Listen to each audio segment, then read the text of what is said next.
මේ ශ්‍රී ලංකා ගුවන් විදුලි සංස්ථාවයි. ජාතියේ සංනිවේදකයා විශ්වාසය සමග පෙරට.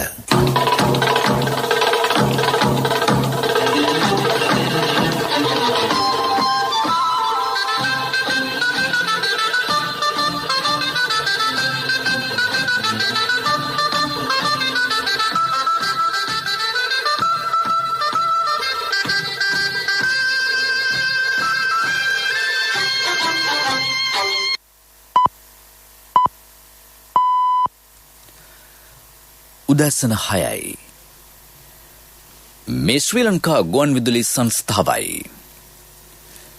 මෙන ප්‍රවෘත්ති සංස්කරණය හේමන්ත හෙට්ටිගේ. ප්‍රකාශය හිමානන්ද රාජපක්ෂ. උසස් ප්‍රමිතියෙන් යුත් තවත් විශ්වවිද්‍යාල රට තුළ බිහිවීමේ අවශ්‍යතාව ජනාධිපතිතුමා පෙන්වා දෙයි. ආර්ථිකය නිසි ලෙස කළමනාකරණය කරමින් ජනතාවට සහන සලසන බවට මුදල් අමාත්‍යවරයාගෙන් ප්‍රතිඥා. ජංගම එන්නත් කරන වැඩසටහන ආරම්භයි. විදේශවල සිට පැමිණෙන්නන් සඳහා නව සෞඛ්‍ය මාර්ගෝපදේශ මාලාවක්. අපස උසස් පෙළ හා පහවසර ශිෂ්‍යත්ව විභාග පැවැත්වෙන දින පිළිබඳ අවසන් තීරණය ලබන අඟහරුවාදා. පොලිතින් ලන්ෂීට් නිෂ්පාදනය හා බෙදහැරීම ලබන මස 1 වෙනිදා සිට තහනම්. යුරෝපයේ ගංවතුර තත්ත්වයේ හේතුවෙන් මියගිය සංඛ්‍යාව 170 දක්වා ඉහළට. ඉන්දු ශ්‍රී ලංකා පළමු එක්දින ජාත්‍යන්තර ක්‍රිකට් තරගය අද. කොවිඩ් මර්ධනයට එන්නත් කරණය ඇතුළුව රාජ්‍ය ගෙන යන වැඩපිළිවෙල සහ කොතලාවල ආරක්ෂක විශ්වවිද්‍යාල පනත පිළිබඳව ජනාධිපති ගෝඨාභය රාජපක්ෂ මැතිතුමා මහ සංඝරත්නය දැනුවත් කරයි. පසුගියදා රැස් වූ බෞද්ධ උපදේශක සභාව හමුවේ ජනාධිපතිතුමා පෙන්වා දුන්නේ ලෝක සෞඛ්‍ය සංවිධානය මෙරට එන්නත් කරන ක්‍රියාවලිය ඇගීමට ලක් කර ඇති බවයි. එන්නත් කරණයෙන් දකුණු ආසියාවේ ඉදිරියෙන්ම සිටින රට බවට ශ්‍රී ලංකාව පත්ව ඇතැයි එතුමා සඳහන් කළේය. අගෝස්තු මාසයේ අවසන් වීමට පෙර වයස අවුරුදු 30ට වැඩි මෙරට සියලු දෙනාට එන්නත් මාත්‍රා දෙකම එන්නත් කර අවසන් කළ හැකි බවට ජනාධිපතිතුමා විශ්වාසය පළ කළේය. රටේ අනාගතය සඳහා ගනු ලබන ප්‍රතිපත්තිමය තීරණවලට ඇතැම් පිරිස් විචාරකින් තොරව විරුද්ධ වෙති. ඒ අනාගත පරපුරට කරන බලවත් අසාධාරණයකි. කොතලාවල ආරක්ෂක විශ්වවිද්‍යාලයේ වසර 40ක කාලයක් පුරා රටට විද්වතුන් විශාල සංඛ්‍යාවක් දායද කර තිබේ. උසස් අධ්‍යාපනයට දරුවන් විදේශ රටවලට යැවීමෙන් රටට සහ දෙමව්පියන්ට අහිමි වන විශාල මුදලක් ඉදිරි කර ගැනීමට නම් ඉහළ ප්‍රමිතියෙන් යුත් මෙවැනි විශ්වවිද්‍යාල රට තුළ බිහිවීමේ අවශ්‍යතාව ජනාධිපතිතුමා පෙන්වා දුන්නේය. විශ්වවිද්‍යාල ප්‍රතිපාදන කොමිසම් සභා පනතේ ඇති බහදා ඉවත් කර කොතලාවල ආරක්ෂක විශ්වවිද්‍යාලය ඒ යටතට ගෙන යන බව රාජපක්ෂ මැතිතුමා පැවසිය. කොරෝනා මර්ධනය සඳහා ජනාධිපතිතුමා ප්‍රමුඛ රාජ්‍ය ගෙන යන වැඩපිළිවෙල මෙහිදී මහා සංඝරත්නය ඇගීමට ලක්විය. ආරක්ෂක විශ්වවිද්‍යාලය සම්බන්ධයෙන් වූ අරමුණු පිළිබඳව ජනතාව දැනුම්මත් කර සමාජය තුළ පැතිර යන වැරදි මතවාද වැළැක්වීමේ අවශ්‍යතාව උන්වහන්සේ පෙන්වා දුන්හ. ආර්ථිකය නිසි ලෙස කළමනාකරණය කරමින් ජනතාවට සහන සලසන බව අමාත්‍ය බැසිල් රාජපක්ෂ මහතා කියයි. රට විවෘත කිරීම කෙරෙහි රාජ්‍ය අවධානය යොමු වී තිබේ. කීපවරක් රට අගුළු දැමීම හේතුවෙන් දේශීය හා විදේශීය වශයෙන් වාචයට මුදල් ලැබෙන මාර්ග අවහිර වූ බව අරලියගා මන්දිරයේ ඊයේ පැවති පළාත් පාලන ආයතන ප්‍රධානීන්ගේ හමුවේදී අමාත්‍යවරයා පෙන්වා දුන්නේය. රාජ්‍යයටත් ජනතාවටත් මුදල් ලැබෙන ක්‍රමවේද සක්‍රිය වීමට නම් කඩිනමින් රට විවෘත කළ යුතුය. මුදල් අමාත්‍ය ධුරයේ වගකීම් ඉටු කරන අතර පක්ෂයේ වගකීම්ද නොපිරිහෙලා ඉටු කරන බව අමාත්‍ය බැසිල් රාජපක්ෂ මහතා අවධාරණය කළේය. ජංගම එන්නත් කරන වැඩසටහන ආරම්භයි. ශ්‍රී ලංකා ගුවන් හමුදාවේ හා ප්‍රාදේශීය ලේකම් කාර්යාලයේ සහාය ඇතිව පිළියන්දල ප්‍රදේශයේ ඊයේ එම වැඩසටහන ආරම්භ කෙරිණි. විවිධ රෝගාබාධවලට ලක්වීම හේතුවෙන් නිවෙස් වලින් බැහැර විය නොහැකි අය වෙනුවෙන් ජංගම එන්නත් කරන සේවාවක් කඩිනමින් ආරම්භ කරන්නයි ජනාධිපති ගෝඨාභය රාජපක්ෂ මැතිතුමා පසුගියදා බලධාරීන්ට උපදෙස් ලබා දුන්නේය. සෞඛ්‍ය වෛද්‍ය නිලධාරීන්ගේ හා මහජන සෞඛ්‍ය පරීක්ෂකවරුන්ගේ සහාය ඇතිව හෝ දුරකථන අංක මගින් තොරතුරුගෙන ජංගම එන්නත් කරන වැඩපිළිවෙල ක්‍රියාත්මක කෙරේ. විදේශවල සිට මෙරටට පැමිණෙන සංචාරකින් හා සෙසු පුද්ගලයන් සඳහා නව සෞඛ්‍ය මාර්ග උපදේශ මාලාවක් නිකුත් කෙරේ. එය ඊයේ සිට ක්‍රියාත්මකයි. ඒ අනුව එන්නත් මාත්‍රා දෙකම ලබා මෙහි පැමිණෙන සංචාරකීන් හා විදේශගත පුද්ගලයින් මෙරටදී සිදු කරන පළමු PCR පරීක්ෂණයෙන් ආසාදිතයෙකු නොවන බව තහවුරු වුවහොත් දින 7ක් තුළ දෙවන පරීක්ෂණයක් සිදු කිරීම අවශ්‍ය නොවේ. කෙසේ වෙතත් මෙරටට පැමිණීමට අවසර ලැබෙන්නේ සංචාරණය තහනම් කර නැති රටවලින් පැමිණෙන සංචාරකීන්ට හා පුද්ගලයින්ට පමණි. විදේශගතව සිට පැමිණෙන පුද්ගලයින් ගුවන් යානයට ගොඩවීමට පැය 72කට පෙර සිදු කරන PCR පරීක්ෂණයෙන් කොරෝනා ආසාදිතයෙකු නොවන බව තහවුරු වී යුතු බවද එම සෞඛ්‍ය මාර්ගෝපදේශ මාලාවේ සඳහන් වේ. මේ ප්‍රවෘත්ති ප්‍රකාශය ශ්‍රී ලංකා ගුවන් විදුලි සංස්ථාවෙන්. දැන් ඔබේ ස්ථාවර තැන්පතුව සඳහා ඉහළම පොලිය HDFC බැංකුවෙන්. අමතන්න 0.71 800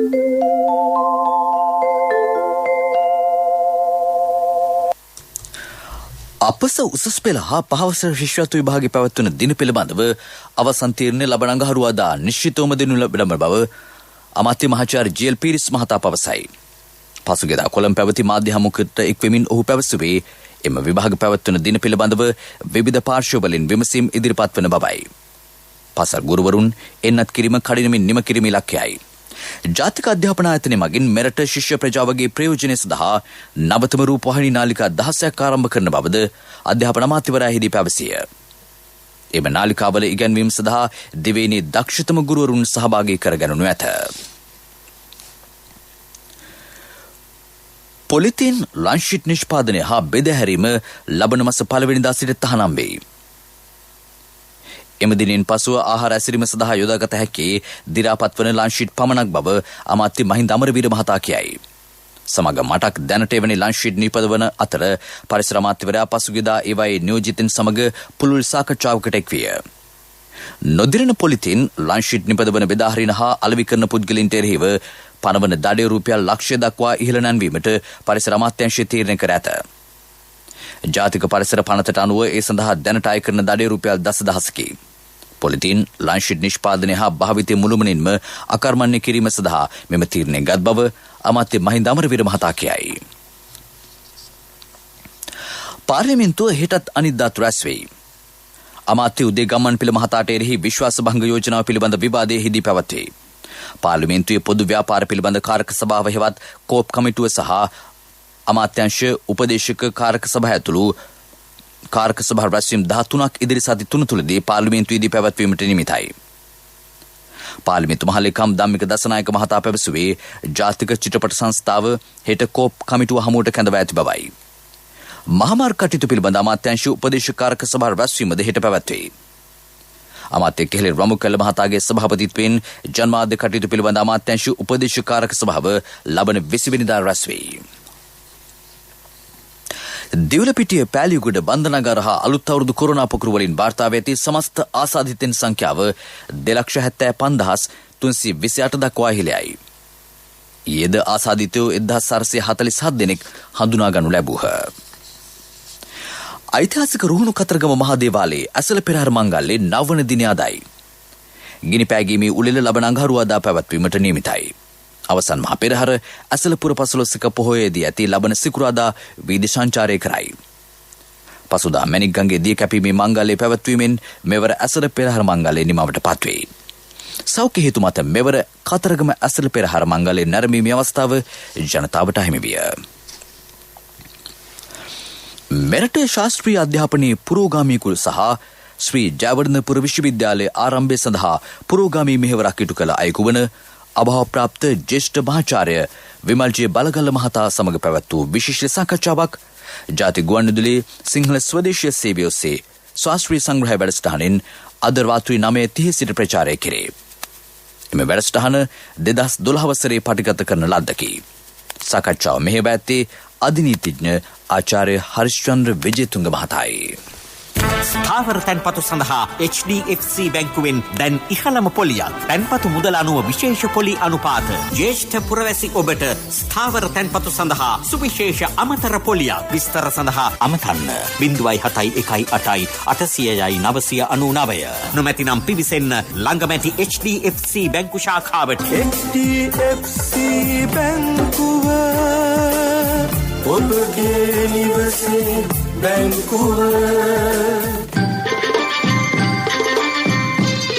ප්‍රමුඛ පුවත ඔබ වෙත ගෙනෙන්නේ සෑම ගෙදරකම සිටිය යුතු වෙද මහත්මයා සිද්ධාලේප. ජාතික සමත දිනය අදයි. තම නිසංග කුසලතා කැප කරමින් ස්වේච්ඡාවෙන් හා කැපවීමෙන් ජාතික මෙහෙවරක් ඉටු කරන සමත මූල මණ්ඩල සභාපතිවරුන් ඇතුළු සියලු සමත මණ්ඩල සමාජිකයන් නැගීම සඳහා සෑම වසරකම සමත මණ්ඩල දිනය සැමරේ. 1991 දී සමත මූල මණ්ඩලය ආරම්භ කෙරිණි. අධිකරණ ක්‍රියාවලිය පහසු කිරීමේ අරමුණින් අධිකරණ වෙත ඉදිරිපත් වන සුළු ආරවුල් නිරවුල් කිරීමේ විකල්ප ක්‍රමවේදයක් ලෙස සමත වැඩපිළිවෙල ස්ථාපිත කෙරිණි. පාර්ශව දෙකක් හෝ ඊට වැඩි සංඛ්‍යාවක් අතර ඇතිවන ආරවුල් විසඳීමට තුන්වන පාර්ශවයක් ලෙස සමතකරු කටයුතු කරයි. ඒ සඳහා වසර 3ක කාල සීමාවක් සඳහා ජනාධිපතිතුමා සමාජිකයන් 5 දෙනෙකුගෙන් සමන්විත සමත මණ්ඩල කොමසීමක් පත් කර තිබේ. ප්‍රමුඛ පුවත ඔබ වෙත ගෙන ආවේ සෑම ගෙදරකම සිටිය යුතු වෙද මහත්මයා සිද්ධාලේප. සත්‍යයේ හඬ අවධානය පිණිසයි. වලව මහවැලි සංවර්ධන කලාපේ වැව් රක්ෂිත භූමියක් එලිපෙහෙලි කර අනවසර ඉදිකිරීම කිරීමත් විවිධ වගක් සිදු කිරීමත් හේතුවෙන් වැව් ජලය දූෂණය වන අතර වැව් ගොඩ වී වෑමේ තර්ජනයකට ලක් ඇතැයි ප්‍රදේශවාසීහු පවසති. කලාපේ වැව් රැසක රක්ෂිත බිම්වල එම තත්ත්වය දක්නට ලැබේ. ඒවායේ හෝටල් සහ වගාවන් පවා ඉදිකර තිබේ. ඒවායේ අපද්‍රව්‍ය වැව් ජලයට මුසු වේ.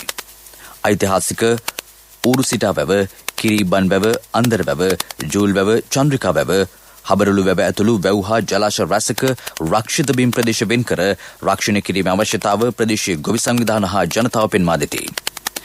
වලව මහවැලි කලාප ව්‍යාපාර කළමනාකරණතුමනි, මේ ඔබේ අවධානයටයි. විදෙස් පුවත්.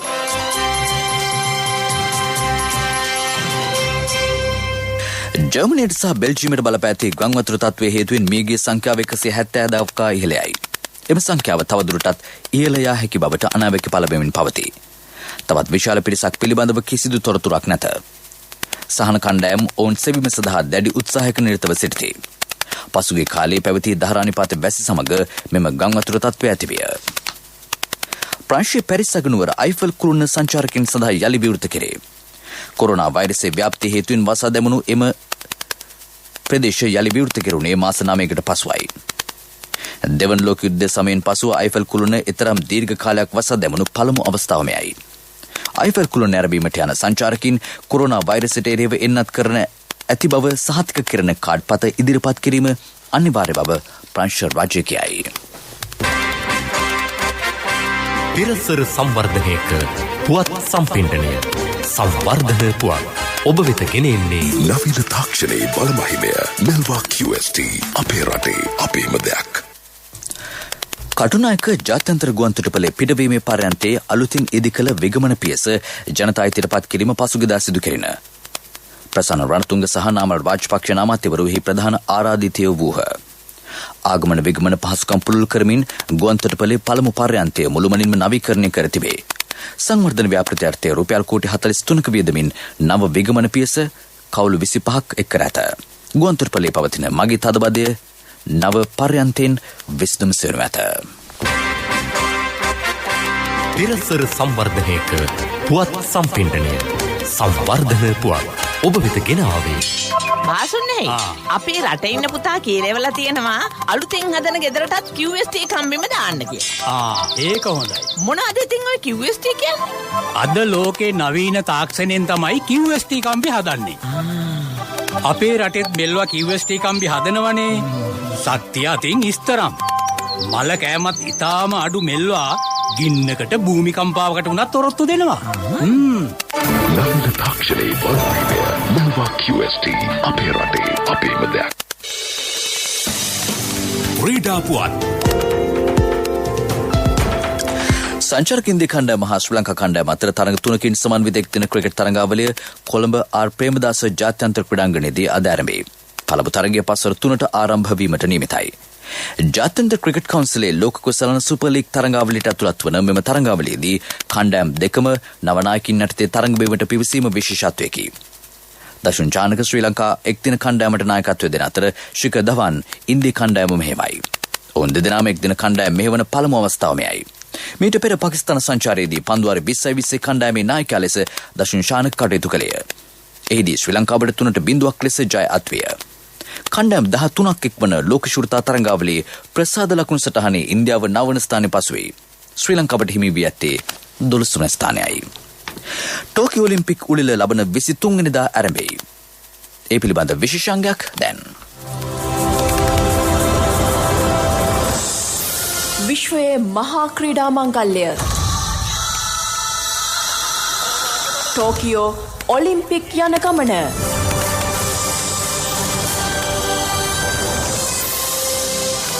ඔලිම්පික් තරඟාවලි ඉතිහාසය තුළ සිව්වතාවක් සිය රට නියෝජනය කිරීමේ අවස්ථාව මොහොට්ටිආරච්චිගේ ශ්‍රයානික් කුලවංශට හිමි වෙනවා. මලල ක්‍රීඩාවට පැමිණි ශ්‍රයානික් කුලවංශ මුලින්ම තෝරාගන්නේ උස පෙනීමේ ඉසව්ව. එම ඉසව්වෙන් 1989 දකුණු ආසියානු තරඟාවලියට සහභාගී වූද එම ඉසව්ව තරඟාවලිය අතරතුර අවලංගු කර දැමෙනවා. නමුත් සිය පුහුණුකරු ඩෙවින් පෙරේරාගේ මඟ පෙන්වීම අනුව ඇය ඉන්පසුව කඩළු මතින් දිවීම ඉසව්ව සඳහා සහභාගී වෙනවා. වයස අවුරුදු 22 දී ඇය සහභාගී වන මුල්ම ඔලිම්පික් තරඟාවලියේදීද ඇය නියෝජනය කරන්නේ මීටර 100 කඩළු මතින් දිවීමේ ඉසව්ව. 1996 ඇට්ලන්ටා ඔලිම්පික් තරඟාවලියේදී එම ඉසව්වේ සිය හොඳම කාලය තත්පර 12.91ක් වාර්තා කරමින් අර්ධ අවසන් වටේට සුදුසුකම් ලැබීමටද ඇය සමත් වෙනවා.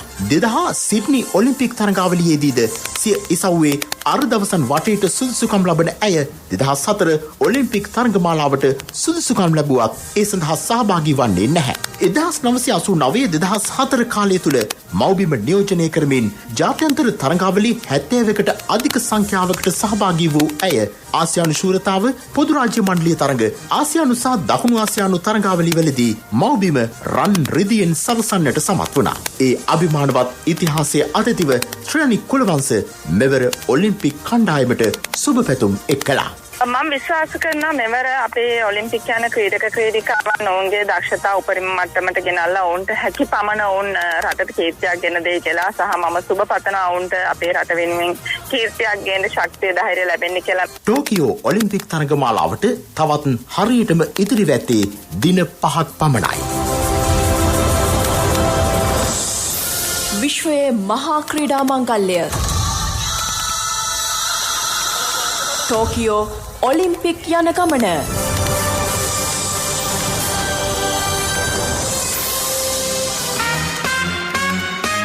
ව්‍යාපාරික පුවත් ඔබ වෙත ගෙන එන්නේ ජාතික ඉතිරි කිරීමේ බැංකුවෙන් ඔබ වෙත ගෙන එන සියල් සපිරි ඇප් එක NSB Pay. තරුණ ව්‍යවසායකින් 50,000ක් බිහි කිරීමේ හෝෆෝ ශ්‍රී ලංකා වැඩසටහන මහරගම ජාතික තරුණ මධ්‍යස්ථානයේදී පසුගියදා ආරම්භ කෙරිණි. අමාත්‍ය නාමල් රාජපක්ෂ මහතා ප්‍රධාන ආරාධිතයා ලෙස එම අවස්ථාවට එක්විය.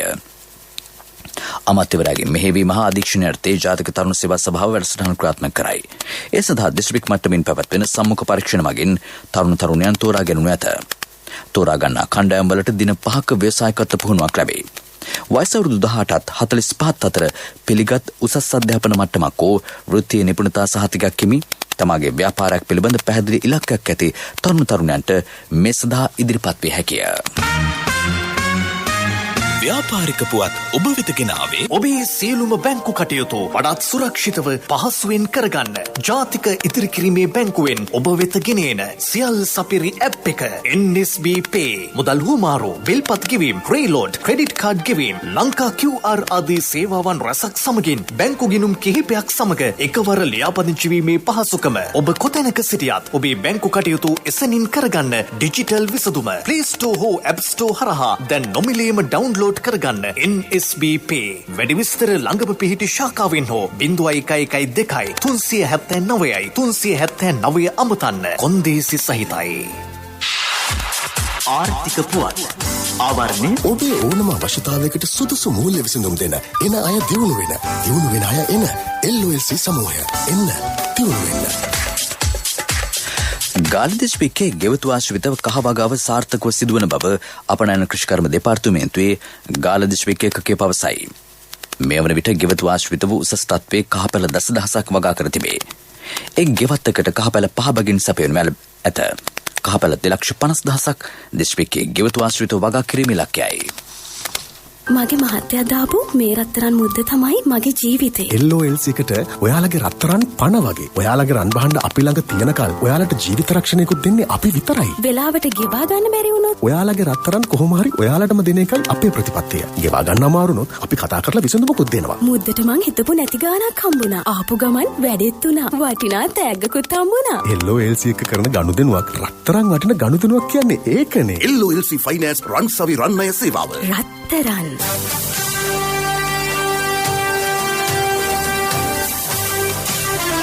කාලගුණ වාර්තාව ඔබ වෙත ගෙන එන්නේ සයුරු දීවර කාලගුණ තොරතුරු සේවාව. ඔබගේ ප්‍රදේශයට අදාළ කාලගුණ තොරතුරු නොමිලේ එසැනින් ඔබේ ඩයලොග් දුරකථනයට 828 අමතා ලියාපදිංචි වන්න. දීවර හා ජලජ සම්පත් දෙපාර්තමේන්තුව සහ කාලගුණ විද්‍යා දෙපාර්තමේන්තුවේ ඉදිරිපත් කිරීමකි.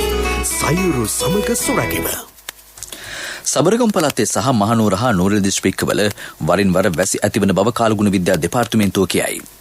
බස්නාහිර පළාතේ සහ ගාල්ල හා මාතර දිස්ත්‍රික්කවලත් වැසි වාර කිහිපයක් ඇති විය හැකිය. සෙසු ප්‍රදේශවල සවස් කාලයේ හෝ රාත්‍රී කාලයේ තනින් තන වැසි හෝ ගෙගුරුම් සහිත වැසි ඇති වෙයි. ඌව නැගෙනහිර හා උතුරු මැද පළාත්වල ඇතැම් ස්ථානවලට මිලිමීටර 75 ඉක්මවන තද වැසි ඇති විය හැකිය. බස්නාහිර දකුණු සහ සබරගම් පළාත්වල වරින් වර හමන පැයට කිලෝමීටර 40-50 අතර තරමක තද සුළංද ඇතිවීමේ හැකියාවක් පවතී.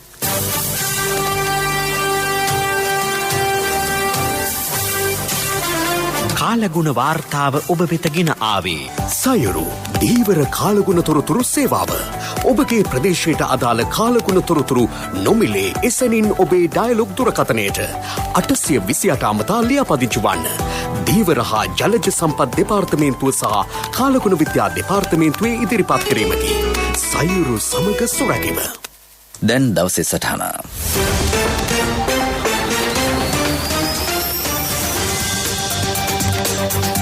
කොවිඩ් පළමු රැල්ල ඉතා කෙටි කාලයක් තුළ මර්ධනය කර රටේ සාමාන්‍ය කටයුතු ඉතා හොඳින් කරගන්නා රට බවට පත්ව සිටියේ ශ්‍රී ලංකාවයි. සුනාමීන් වූ ව්‍යසනය ඉතා කෙටි කාලයක් තුළ යළි ප්‍රතිෂ්ඨාපනය කළ රට බවට පත්වයේද මේ රටයි. 30 අවුරුදු ත්‍රස්ත යුද්ධය පරාජය කර වසර 3කින් සමස්ත LTTE පිළිලේම විනාශ කළ එකම රට බවට පත්වයේද මේ ශ්‍රී ලංකාවයි. එවැනි ගරුත්වයක් හිමිව තිබූ මෙරටට දෙවැනි කොවිඩ් රැල්ලක් පැමිණියේ හිතේ හැටියට අලුත් අවුරුද්දට සූදානම් වීමේ ප්‍රතිඵලයක් නිසාය.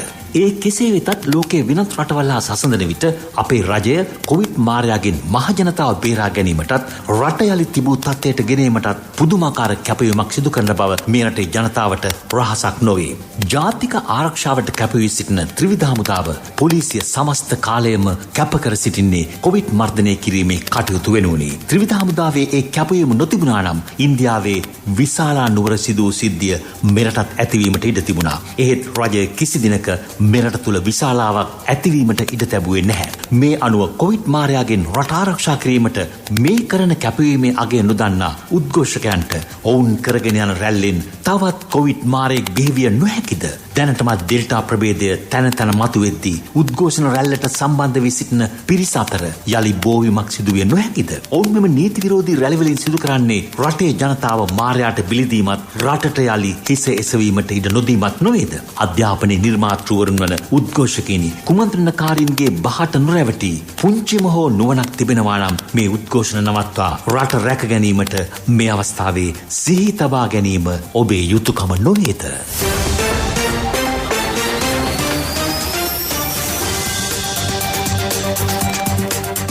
ප්‍රවර්තන කිරීමට යාලේ සිරස්තල උසස් ප්‍රමිතින් යුත් තවත් විශ්වවිද්‍යාල රට තුළ බිහිවීමේ අවශ්‍යතාව ජනාධිපතිතුමා පෙන්වා දෙයි. ආර්ථිකය නිසි ලෙස කළමනාකරණය කරමින් ජනතාවට සහන සලසන බවට මුදල් අමාත්‍යවරයාගෙන් ප්‍රතිඥා. ජංගම එන්නත් කරන වැඩසටහන ආරම්භයි. විදේශ රටවල සිට පැමිණෙන්නන් සඳහා නව සෞඛ්‍ය මාර්ගෝපදේශ මාලාවක්. අපොස උසස් පෙළ හා පහවසර ශිෂ්‍යත්ව විභාගයේ පැවැත්වන දින පිළිබඳ අවසන් තීරණය ලබන අඟහරුවාදා. පොලිතින් ලන්ෂීට් නිෂ්පාදනය හා බෙදහැරීම ලබන මාස 1 වෙනිදා සිට තහනම්.